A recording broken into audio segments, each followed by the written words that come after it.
Yo, hey, this shit easy, nigga. Hey, all I'm talking about, nigga, I'm still out here trying to get it.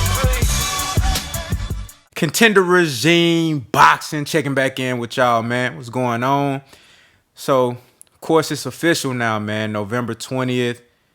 Big fight, man. It's probably the most meaningful fight.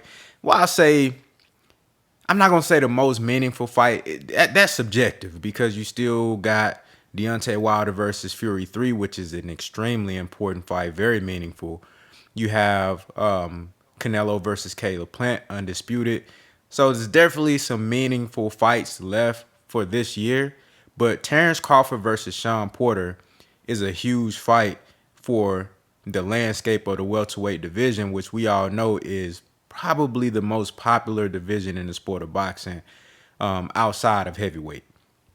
You know what I'm saying? And Terence Crawford has a great chance to make a statement. Both guys do. Shawn Porter has been written off by a lot of guys, a lot of fans saying that, yeah, he fights top competition, but he never wins the big one. He never comes out on top when he gets in there with an elite opponent. He's never able to rise to the occasion when it matters the most. This is another title opportunity for Shawn Porter, and to be quite frank with you, it might be his last. It's an opportunity to put himself in a position to become undisputed, with assumptions that Errol Spence and Yordenis Ugas would fight for unification, leaving one belt left, which is the WBO. If he can beat Terence Crawford, that puts him right back in direct contention for maybe a rematch with Errol Spence. Or if Yordenis Ugas wins that fight, undisputed versus Yordenis Ugas. It's a lot on the line for Shawn Porter. For Terence Crawford, I think it's even more on the line, man. It's a huge opportunity for him to make a statement. And that's what I wanted to talk about, man. I think for Terence Crawford, it's been so much talk about him not fighting top competition, fighting bums. That's what people say. You know, people say he's been fighting bums his whole career. We all know that Terence Crawford is immensely skilled. We know based off of the eye test and watching film what this guy brings to the table. But what we don't know is what he can do versus a game opponent that is proven. You know what I'm saying? Like Shawn Porter, a guy that we know we don't have to guess whether or not Shawn Porter is going to bring it. You know, whether he win or not, that's another story. But we know Shawn Porter going to bring that action. You know what I'm saying? This is a guy who never been stopped, only been knocked down twice.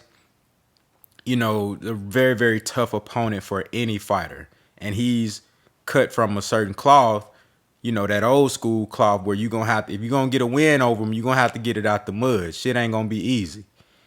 And for Terence Crawford, man, this is an opportunity to dominate him better than any fighter has ever done it. His rival, Errol Spence Jr., he can outshine Errol Spence depending on how he performed versus Shawn Porter. He get a chance to try to stop Shawn Porter, some shit that I don't expect to happen, but it's possible when you look at the skill set and the power that Terence Crawford possessed. That would be the biggest statement if he can go in there, tame Shawn Porter, outbox him, and then stop him. That's probably the most dominant way he could win this fight. And if he does that, I think it will speak volumes. I think it'll speak volumes. And like I said, man, you know, we really don't know when Errol Spence is going to come back. He could be ready next month.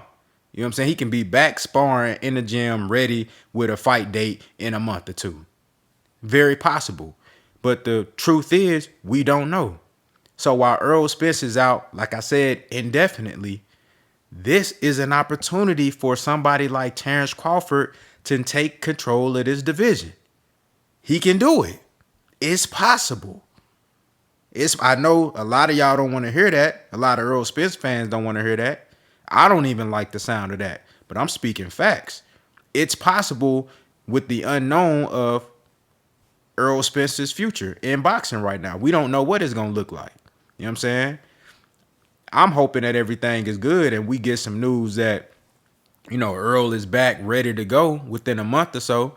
and we can get this show back on the road, go ahead and get Errol Spence versus Ugas happening, and Terrence Crawford versus Shawn Porter, and then there's one fight left for undisputed. That's the ideal situation. But for Terrence Crawford, he got to be thinking about, all right, now is my time to shine. Pay-per-view versus a guy that is respected in the division, a guy that people said that I was ducking, a guy that people said that would beat me. You know, I'm finally crossing that street and getting a taste of some of that action over there.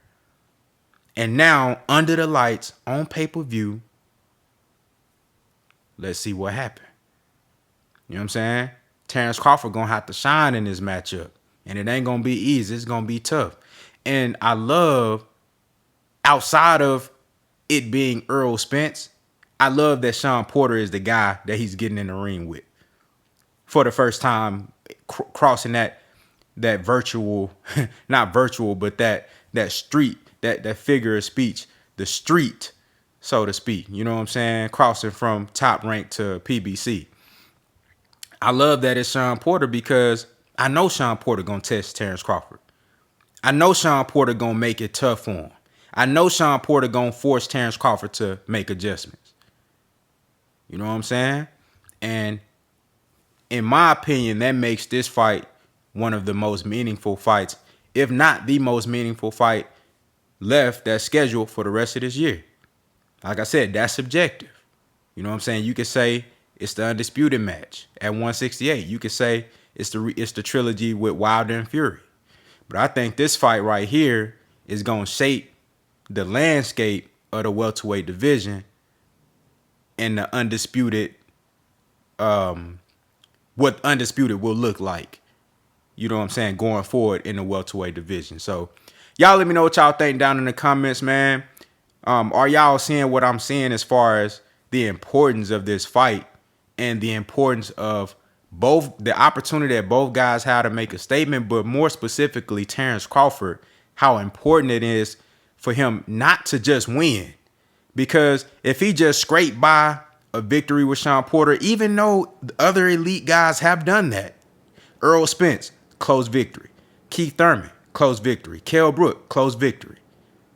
But for Terrence Crawford being looked at as this boogeyman like they said he was, for him to just skate by with a victory over Shawn, I don't think that's going to be enough. Yeah, I mean, if he win, and that's great. You know what I'm saying? A victory. But how important is it for Terrence Crawford to not only win, but make a statement versus Shawn Porter? Y'all let me know what y'all think down in the comments, man. Contender regime, boxing, I'll holler at y'all boys, man.